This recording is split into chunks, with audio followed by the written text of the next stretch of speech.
DC जो है हथियार डाल चुकी है।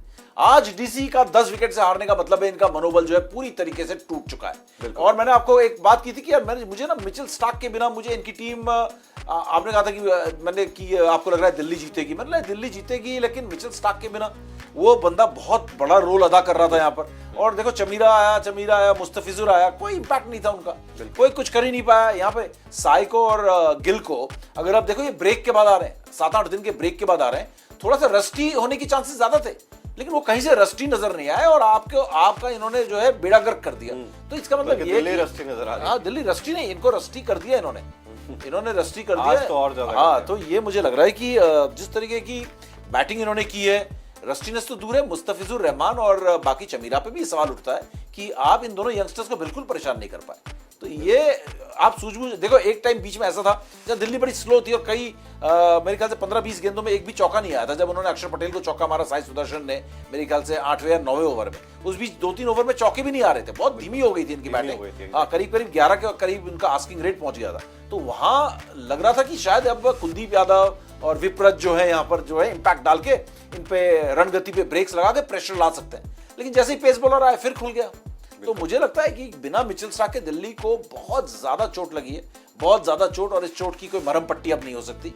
और इसका यही है कि मुंबई इंडियंस इनको ठोकेगा। आप देख लेना, दिल्ली बाकी बचा हुआ कोई भी मैच जीते मुझे डाउट से यहाँ से, और मुंबई इंडियंस ही चौथी टीम मुझे लग रही है डेफिनेटली।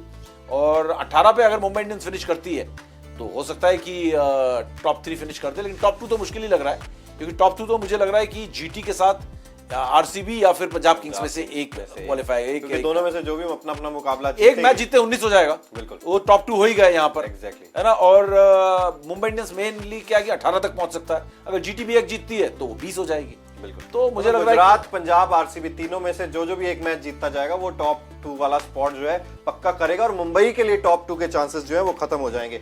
छोटी सी जी मैच का हाल है, बिल्कुल छोटा सा ना, वो बता देता हूं मैं। 200 रनों के लक्ष्य का पीछा करने उतरी थी गुजरात टाइटंस की team.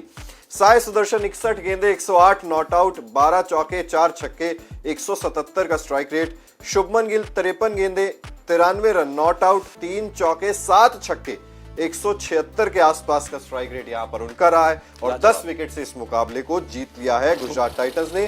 T Natarajan 3 over 49 run पहला मैच खेल रहे थे इस आईपीएल में शायद। 16.3 की इकोनॉमी। अक्षर पटेल 3 ओवर 35 रन खा गए। मुस्तफिजुर थोड़े ठीक साबित हुए, 8 की इकोनॉमी से उन्होंने रन दिए, लेकिन बाकी सभी की लगभग बराबर यहां पर पिटाई हुई है। और एक इंटरेस्टिंग आंकड़ा मैं यहां पर लेकर आया था गुजरात टाइटंस की क्यों ये चैंपियन वाली फील यहां पर दे रही है। अगर आप देखोगे सर, गुजरात के टॉप 3 बैटर्स इस आईपीएल सीजन में एक बार भी मिलाकर 50 रन से कम जिन्होंने नहीं जोड़े। जितनी भी पार्टनरशिप तीनों की जो रन्स हैं वो 50 से ज्यादा ही हैं, और सबसे कम जो है वो 66 था। अगर आप मैं एक एक करके पढ़ देता हूं कि टॉप 3 बैटर्स ने क्या क्या रन बनाए हैं हर मुकाबले में। 161, 140, 136, 66, 136, 132, 140, 183, 173, 188, 78 और आज 202 ने मिलके।